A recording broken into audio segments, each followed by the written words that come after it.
use records, they will use artifacts, and they will use scholars to back it up. Mark my word. And then they'll throw in the trump card. And of course, they will bring in the Pope and other religious leaders in order to also co-sign with this.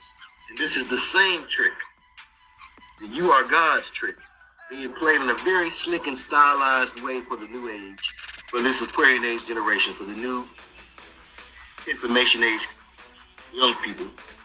It's the same trick that was used in the garden before Project Bluebeam was even thought of. And that trick is to get you to identify with demons by making you think those demons are aliens. And not just aliens, but your alien ancestors who set up the great civilizations in Babylon, Sumer, Kemet.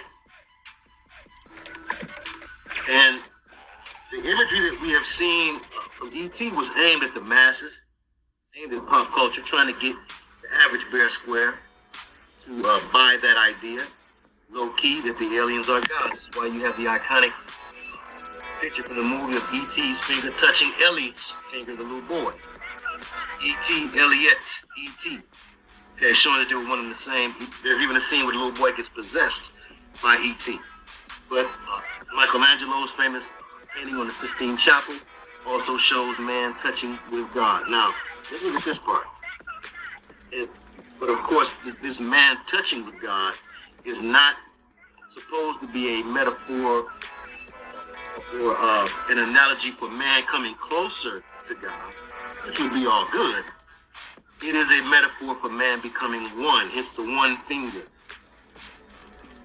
with God.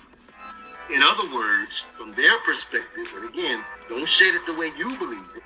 We're looking at what they believe, the powers that be, especially on this high-powered day of theirs, 18, where they believe that we are in the last throes of Aries, the alpha male approach of Lucifer, number one, going into number two, the second, quote-unquote, the zodiac sign, according to these astrotheologists, which is Taurus.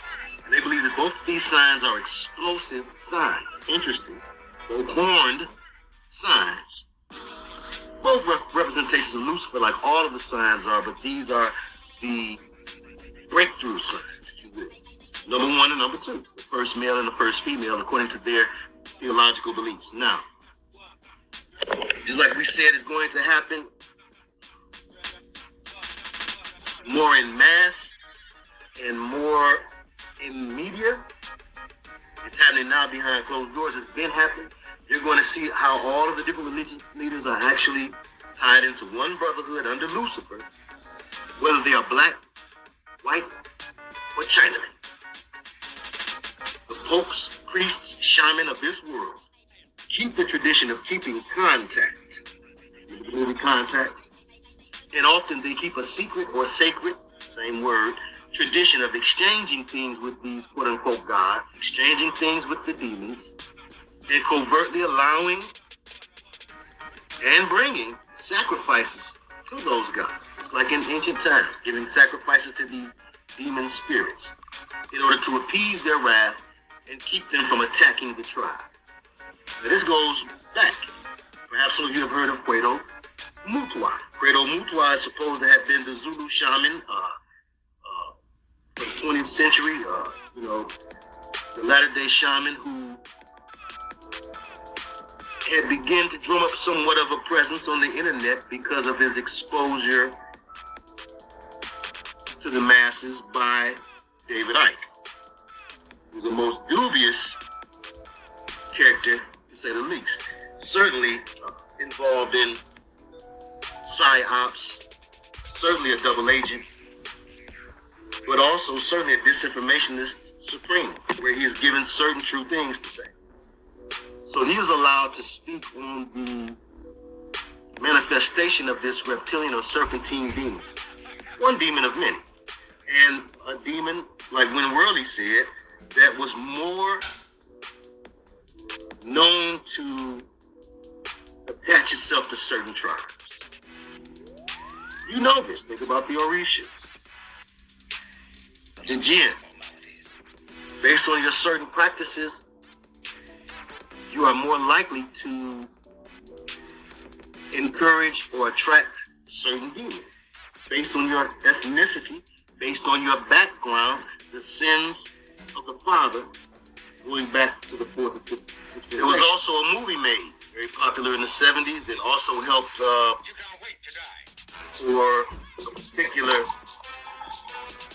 ethnicity and culture, quote unquote, to get drawn into Afrocentricity. That movie was Shaka Zulu. Shaka Zulu depicted a very mighty Zulu tribe, a tribe of warriors. Warriors with intense strength and intense tenacity in battle. Which would be all good. Except we have to understand that the power of this nation, the Zulu nation, the real Zulus of South Africa, the power of that nation comes from the same source of power that all the other nations of this wicked world use. That same